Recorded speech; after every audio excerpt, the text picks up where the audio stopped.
Hello dear aspirants, তপোবন study centre থেকে আমি Rima ma'am বলছি। তপোবন স্টাডি সেন্টারে সকলকে ওয়েলকাম।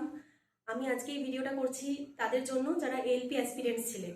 এলপি পরীক্ষা যারা দিয়েছিলেন, CN01/2025 CBT 1 হয়ে গিয়েছিল পরীক্ষা। অ্যান্সার কিউ মানে অলরেডি অ্যান্সার কিউ দিয়ে দিয়েছিল। তো তোমরা অনেকদিন ধরে ওয়েট করেছিলে যে রেজাল্ট কবে বেরোবে। রেজাল্ট কিন্তু আজকে আউট হয়ে গেছে। রেজাল্ট আউট হয়েছে, দুটো বোর্ডে দিয়েছে এখনো পর্যন্ত যেটা দেখা যাচ্ছে, প্রয়াগরাজ এবং গোরখপুর, এই দুটো বোর্ডে রেজাল্ট আউট হয়েছে। আস্তে আস্তে সব বোর্ডেরই রেজাল্ট আউট হয়ে যাবে।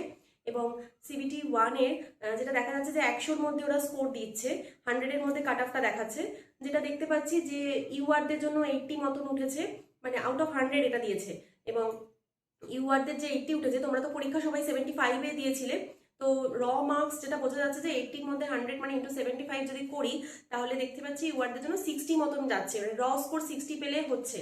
এছাড়া ওবিসিদের জন্য দেখলাম যে 75 গেছে কাট অফ, মোটামুটি এটা যাচ্ছে।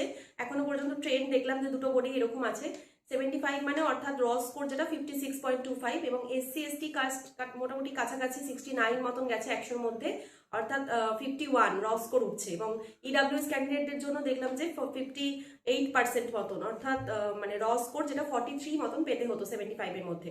তো এরকমই ট্রেন্ডে এখন রেজাল্ট আউট হচ্ছে। তোমরা যারা যারা পাশ করছো তাদের সবাইকে কনগ্রাচুলেশন জানাচ্ছি, অ্যাডভান্স আগাম জানিয়ে দিচ্ছি। যারা যারা পাশ করছো তাদেরকে বলবো যে এখন কিন্তু আর রেস্ট করার টাইম নয়, এখন কিন্তু তোমাদেরকে বিশ্রাম নেওয়ার সময় শেষ। এখন তোমাদের CBT 2 এর জন্য ঝাঁপিয়ে পড়তে হবে, কারণ CBT 2 পরীক্ষা কিন্তু খুব সামনেই।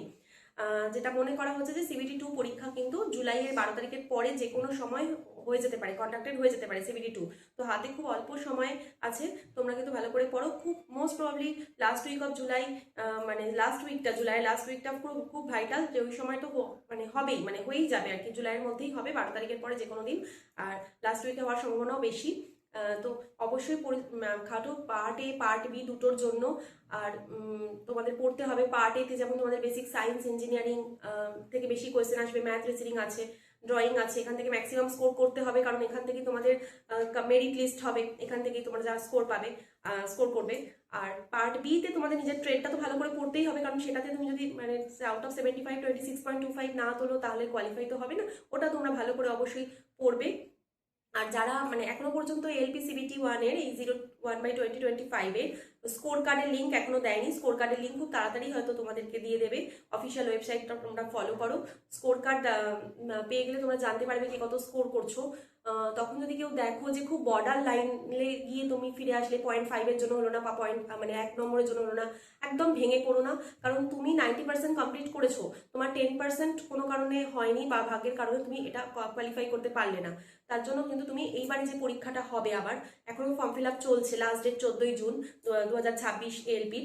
তো ওই ফর্ম ফিল আপটা অবশ্যই করো এবং সেটার জন্য ভালো করে চেষ্টা করো অবশ্যই। আর যারা দেখবে যে একদম অনেক নম্বরের জন্য যাদের কোয়ালিফাই হয়নি, তাদের তো ভেঙে পড়ার কোনো কারণ নেই। তারা জানতে এটা তো জীবনের শেষ পরীক্ষা নয়, এটা তুমি দিয়ে দেখেছো, ট্রাই করছো, তুমি অবশ্যই পারবে। তুমি সামনের পরীক্ষাগুলোর জন্য তৈরি হতে থাকো। আর পার্ট এতে তোমাদের স্কোর করতে হবে, পার্ট বিটাও ভালো করে তোমাদের কোয়ালিফাই করতেই হবে। তপোবন স্টাডি সেন্টারে কিন্তু আমাদের ব্যাচ চলছে, এবং তপোবন স্টাডি সেন্টারে আমরা কিন্তু অলরেডি কিন্তু পড়াচ্ছি তোমাদের। অলরেডি আমরা CBT 2 এর সিলেবাস কিন্তু কভার আপ করে ফেলেছি।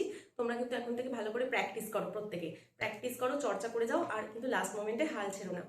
আচ্ছা চলো, আবার যখন যা আপডেট আসবে আমি অবশ্যই দেবো। আজকে এখন এই পর্যন্তই রাখছি। Thank you.